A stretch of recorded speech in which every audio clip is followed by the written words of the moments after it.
welcome to another edition of G's Tite Lines. You join us in a very special place today, and if I can pull off, those of you that follow me on Facebook will know I'm quite excited about this morning. So I've got Matthew with me this morning. Say hi, Matt. Hello. Little teenage hello. We're up at the Cracker Sparrows this morning. It's only just gone 7 o'clock. It's freezing cold, but we don't care because we're buzzing. So as you can see, we've got a bit of water behind us here. High tide is planned for 9:30. And the reason I'm so excited about today is I'm going to be targeting a species that I haven't targeted since about 2012, 2013, when I used to be the harbour master in Newquay. Just never really crossed my mind to target them again. And a good friend of mine, Pat Bait, hi Pat, in Padstow, mentioned it to me the other day. And do you know what? It got the juices flowing. So I thought we're going to have another go at these. So we've come down, we're going to fish into the high tide. And then an hour off the high tide, we're going to be targeting the grey mullet, the thick lipped mullet. That's our target for today. So in terms of tactics, I'll go through with you in a second the rod, the bait, what my plan of attack is today. If we can get the fish feeding, if I can get a hook up, and if I can land the fish, it's going to be special, guys. These things, when they go off on light tackle, they're like Exocet rockets. They're such dynamic fish, it's amazing. So we'll come back to you in a second. We're just going to get a few bits sorted out, and then go through the rod, go through the bait with you, and hopefully get one on the bank for you guys to enjoy the splendour of these fish. Tight lines. So in terms of my tactics today, like I said, it's going to be really light, really quite straightforward, back to basics fishing. So what I've got with me today is my I've had this rod for, I don't know, bloody hell, probably 15 years now. That's a Drenham, hang on, let me flip it around. It's a Drenham 10-foot puddle chucker. It's a carp feeder rod, but this is what I used to use when I was the harbour master down in Newquay. It's a great little rod with the quiver tip. So I've got a selection of 3 quiver tips for this rod. We've got an ounce, ounce and a half, and 2 ounce. Obviously there's a chance of a decent sized couple of pound fish today, so I've gone for the 2 ounce feeder tip. On the reel, it's a rear drag reel, spool with 8-pound mono, and then going down to 6-pound fluorocarbon leader. And then in terms of the fighting end, where's it gone? Here we go. So very, very simple. 2 float stops and a crystal pre-loaded waggler float. That goes down to about 3 foot of fluorocarbon leader, down to a size 8 microbarb hook. My intention today is to be fishing catch and release, so I don't want to be using a big barb and damaging these delicate fish's mouths, but likewise I don't want to use barbless. They're hard enough to hook as it is, so I don't want to run the risk of losing them because I'm on barbless. So I've gone for a microbarb, decent pair of disgorging forceps. Fish care should be paramount, fish will get away no problem. So that's it, guys, that's the setup for today. I'll just grab the bucket and I'll go through the bait with you. You won't believe how tricky and complicated this baiting is. So the bait, like I said, guys, it's really tricky. You have to put a lot of thought and a lot of imagination into the bait for your mullet. So I've been out, I've spent an absolute fortune. Well, my wife has spent an absolute fortune on a nice loaf of cheapest, crappiest white bread. So all I've got is a 2.5 litre bucket. What I'm going to do is probably put 3/4 of the loaf, saving a slice or 2 for Matthew because he's already eyeballed this loaf, and then I'm going to use some of the water out the estuary, and I'll go through it with you, and I'm just going to get it into a pulp, mash it up into a pulp. And the reason we're doing this is because we want to start setting a bit of a chum, almost like shark fishing. Now for this you can use bran, you can use mashed pellet, but for years now I've just used a simple loaf of white bread. That's all you need. But there is one of G's special secret recipes. It's not that big a secret, and that is a tin of stinking tuna. And make sure, don't get it in sunflower or in the brine, get it in oil, because that will mix in with the bread, and as the bread sinks through the water column, that oil will dissipate out the bread and it will just start to leave a sheen. That in turn will go down the current and attract the fish in. That's the plan. Just going to put this down because it smells like Granny's gusset. So that's the plan. So we're going to get this mixed up, and then what I'll do is I'll save 4 or 5 slices of bread that Matthew hasn't eaten, and then I'll quite simply just take a flake of bread and just pinch that around the hook, leaving the point of the hook exposed to allow these finicky feeding fish to take a bite. I don't know if you can see behind us here, but we've got a nice settled ruffle in the water there, and this nice seam. So what I'm going to do is start baiting out there. That's in a nice casting distance, and in theory this is where the fish will come in. So that's my plan. We'll get the bait mixed up, and then we'll start chumming it in, leave it 10-15 minutes to get the smell getting through the water, give the fish a chance to get up and start feeding. And then once we physically see the fish, what we're going to be looking for is those telltale signs. When the mullet are feeding, you'll see the dorsal break the surface, you'll see the tail break the surface, you'll see them swirling. If they're not breaking the surface, you'll see the wake that they're making as they're chasing the food through the current. It's really exciting fishing. It's almost, in fact, I'd say it's more exciting than stalking for carp in the summer months, because you can see these fish. They're wild fish. You've brought them into your swim. You're encouraging them to feed. It can be really frustrating. It can be really, really annoying. But in the same breath, like I keep saying, guys, if we can get that bite, if we can get that fish on the hook, if we can get it to the net and we can get it landed, it's going to be amazing. And watch out for the runs with these things, because they are incredibly hard, strong fighting fish. So I'm going to stop talking because I'm sick of my own voice. I'm going to start mixing this bait up, getting it in the water, and let's catch a fish.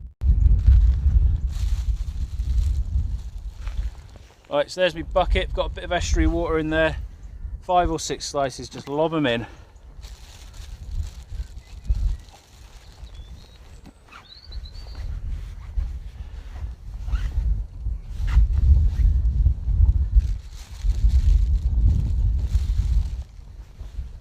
Just going to get some more water.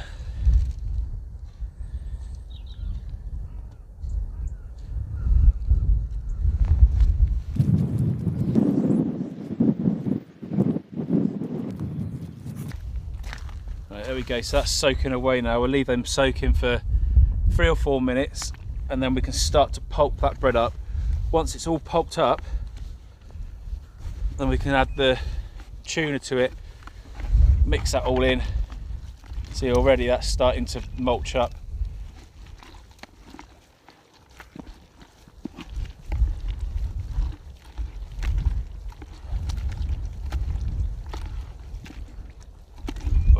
Minging, great stuff. So you can see that's all starting to mulch up now. I'm just going to put a bit more in there.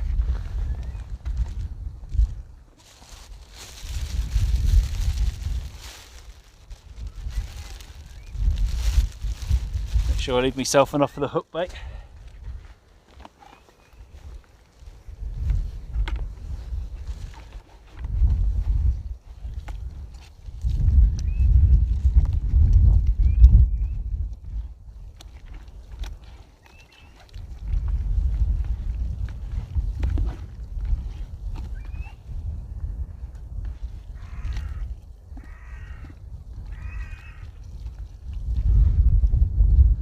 Look at that, lovely. What fish in its right mind is going to refuse that? Beautiful stuff.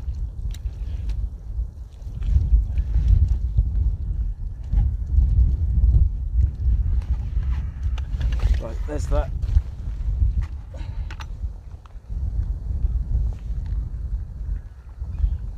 Get that in with all those lovely oils. Not quite Ainsley Harriet, but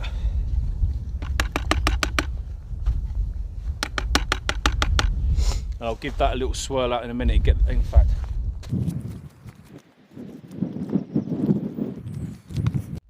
don't forget, folks, take your litter home with you. Right, Matt, have you got that stick? Oh, the tuna in and the stick. Yeah, a nice mix.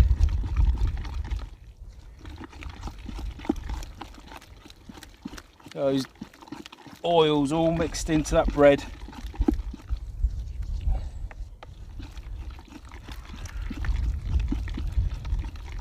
Unfortunately, Matt and I had cereal before we left. Otherwise, I reckon he'd be tucking into this. What do you reckon, son? It's just a tuna sandwich, that's all it is, mate. just a tuna sandwich. I think I've just turned boy a bit green. Right, brilliant. Look at that, guys. That's what we were after. So I'm going to go and start chumming a bit of this out, and I'm going to just walk upstream a bit, and that will just allow it. Hang on, let me bring you into the shot. So what I'm going to do with this bucket of delight is just walk upstream, and like I said about that seam in the water, just start lobbing it through there, and that will drift it up with the current. All the bits will start floating down through the water column. Some bits will stay on the surface, some will break down on right down at the bottom onto the sand, and then we can only hope that these mullet will start moving in. We'll, like I say, start seeing those telltale signs that the mullet are in and feeding. Okay guys, I'm going to make a wander up there and catch up with you in a second.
So that's a good 3 or 4 handfuls, in fact 5 or 6 handfuls of that chum out, and that's now going to be working its way down across the current.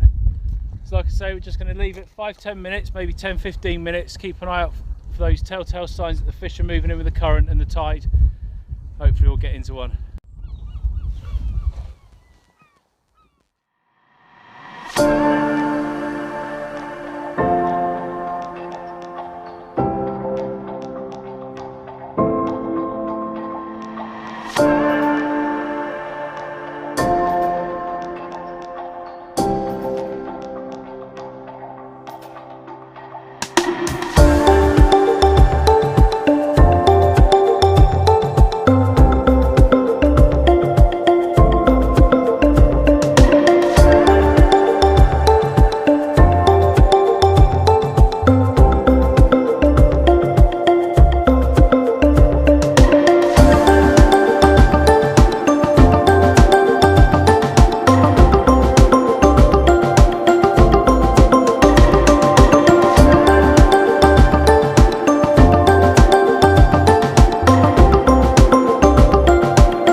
true mullet style fishing, this is really becoming increasingly frustrating.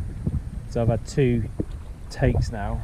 We've got a group of, I don't know, there's probably 15 or 20 fish feeding in front of us, and I can't get a take, but we're going to keep at it. We've got the mullet feeding, but just got to get to take a hook now.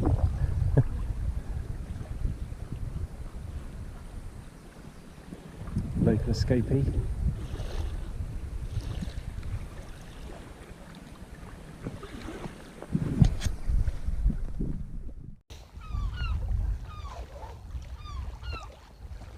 Right guys, so Matt and I have been fishing now for probably an hour, hour and a half, and we've got a group of fish feeding here. As yet we've had no takes, but they are so finicky. You'll see them come up, hit a piece of bread and just steer away from it. But as you can see, also we've got the gulls moving in, which isn't ideal because I don't want to really catch a black cap gull, not this time of the morning anyway. So we're going to keep fishing. We've got the fish here now, we've got them feeding. We just need to engage with them and get them feeding around the hook bait. Alright guys, so hopefully, fingers crossed, we can get some of this bloody proper action. Alright guys, we'll see you in a minute. Right, I think Matt and I are going to call it a day. We've given it a good couple of hours and we're just about to go onto slack tide now. We had a group of probably, I don't know, 15, 25 fish come through. They had a real frenzy on the feed for not long, minutes, literally 2 or 3 minutes, and then off they were gone. And I honestly don't think we'll get them back. And it's really disheartening because they were coming up, they were hitting the float. You could see them, the float would lift as they were coming underneath it. I'd pick up the hook bait, but I couldn't set the hook. So anybody that knows fishing for mullet will know how frustrating, how hard it can be. All I can say is that I'm glad that I didn't get a hook up and lost it, because that is a knife through the heart. But anyway, we've had a lovely morning. We're going to get back now, get warmed up, have a cup of tea, and it's not been particularly easy because it's not a very strong but quite a brisk northwesterly wind, so it's casting out, it's bowing the line, so you're having to fish with the tip right down. But the sun's out now and it has turned out to be a lovely morning, which is why we specifically chose this morning. The tide's alright, the weather's right, but unfortunately the fish weren't having it, so that's mullet fishing, I'm afraid. But I'll still put it up anyway, just to give you an idea of tactics and a bit of an idea of how you can target these particularly difficult to catch fish. Why we target them I don't know, because they're not easy, but we've had fun. I think Matt's probably going to go back to bed when we get home. So anyway guys, thanks for joining us. As always, take care of yourselves, stay safe. Please hit the subscribe button. We're coming up to probably about 425 now, I think. So in 2 months time I hit a year mark point on the channel. It'd be great to be 500 or above for there. So thank you all for your continued support as always. Tite Lines. See you all soon.